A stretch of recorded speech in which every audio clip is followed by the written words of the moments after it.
Footsteps, chapter 41.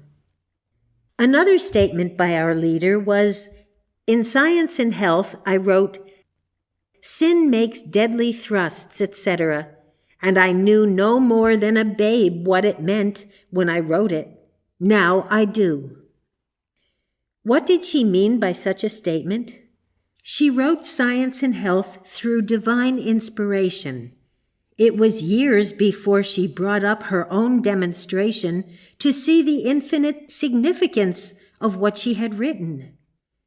Talbot Mundy, in his volume The Devil's Guard, published in 1927, narrates the story of a man traveling in Tibet who is seized upon and tortured by a band of men that would be classified as malpractitioners, in that they were endeavoring to gain an erroneous mental control over the traveler.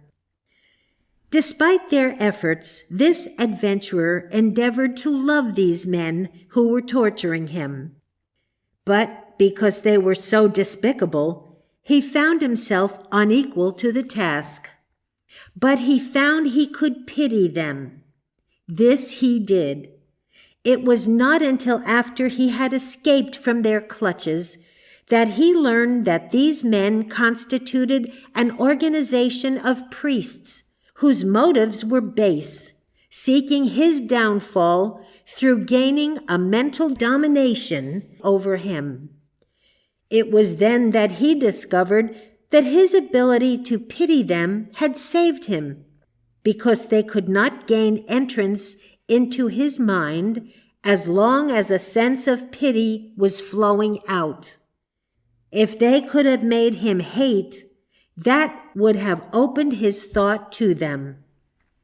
Mrs. Eddy knew that sin made deadly thrusts at the Christian Scientist, but it required years for her to learn that the malpractitioners could gain nothing by inflicting pain on one if that one refused to yield mentally to any sense of hatred or enmity which that torture was intended to produce. It required spiritual growth for her to comprehend that any attack of animal magnetism, which seemed like a deadly thrust at the physical body, was really aimed at one's mental and spiritual powers.